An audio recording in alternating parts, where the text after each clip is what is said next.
Hoy les voy a contar la historia de mi abuelo Carlos Andrés Paz. Pero la historia de mi abuelo no comienza con mi abuelo, comienza con mi abuela, Esperanza. Y es que mi abuela tenía la fama de ser la mujer más bonita de todo el pueblo. Pero, como en todo pueblo pequeño, siempre tenía que existir un hombre que estuviese a su altura. Y ese hombre era Javier. Javier era, según cuentan, el chico más guapo del pueblo. Mi abuela y él tenían la fama, los dos, de ser muy bonitos. Y como los dos sabían perfectamente que eran guapos, terminaron saliendo. Solo había un pequeño problema. Y es que ambos eran primos. Pero la cosa es que como Javier era tan guapo, también era bastante mujeriego. Y mi abuela, que claramente no era ninguna tonta, empezó a darse cuenta de que su novio tenía, digamos, demasiadas amigas. Entonces, Esperanza le empezó a comentar todos sus problemas al hermano feo del primo, el cual claramente también era su primo.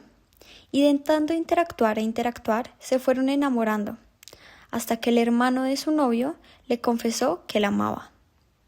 El hermano feo era mi abuelo, Carlos Andrés Paz, y le robó la novia a su hermano, que a su vez era su prima.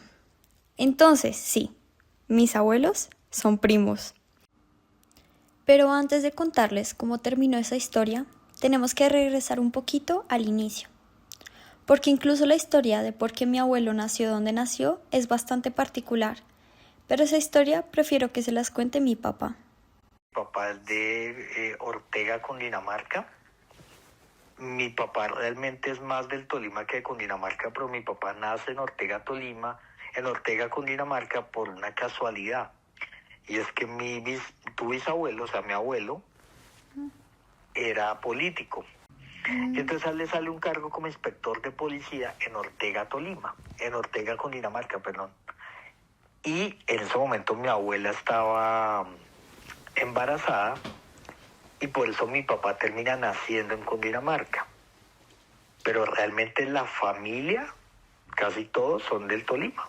Bueno, ahora sí, retomemos esta historia de amor prohibido. Porque, evidentemente, que dos primos estuvieran juntos no era precisamente algo que el pueblo viera con buenos ojos. Y para empeorar la cosa, Esperanza todavía era novia de Javier. Así que mi abuelo tomó una decisión. Una decisión bastante sencilla, la verdad. Compró una moto y se voló con mi abuela a Bogotá. Pero había un pequeño detalle. Mi abuelo no tenía ni un peso. Así que terminó en Fontibón, que en ese momento no era precisamente la zona que conocemos hoy. Era prácticamente un potrero. Y como era un potrero, era barato. Ahora solo faltaba una cosa: conseguir trabajo. El problema era que mi abuelo, según él mismo, no sabía hacer prácticamente nada. Pero como buen colombiano, buscando trabajo, se puso a revisar las ofertas del periódico. Y un día, ¡pum!, encontró la oferta. Decía: se busca soldador. Y mi abuelo pensó: perfecto, yo sé soldar. Porque, efectivamente, había trabajado anteriormente en talleres en el pueblo. Así que llegó muy seguro de sí mismo a la entrevista. Habló con el entrevistador y fue ahí cuando se dio cuenta de algo.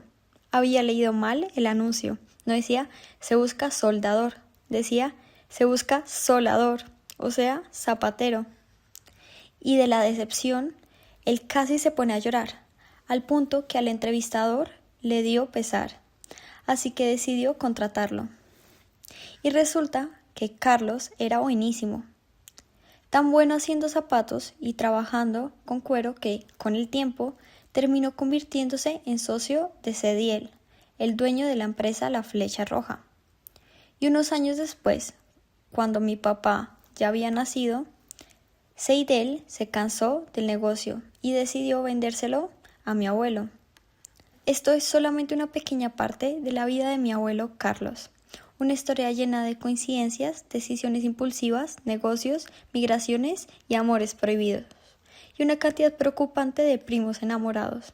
Pero sobre todo es una historia de subidas y bajadas, de alguien que llegó a Bogotá prácticamente sin nada y terminó construyendo una vida y un negocio para su familia. Y aunque hoy les conté la historia desde el lado más divertido, Detrás de todo esto también existe una historia mucho más grande, porque la vida de mi abuelo no ocurrió aislada. Está profundamente conectada con los cambios políticos, económicos y sociales que vivió Colombia, y especialmente Bogotá, durante todos estos años. Una historia que explica no solamente quién fue mi abuelo, sino también el país y la ciudad en la que le tocó vivir. Pero esa es historia para otro día.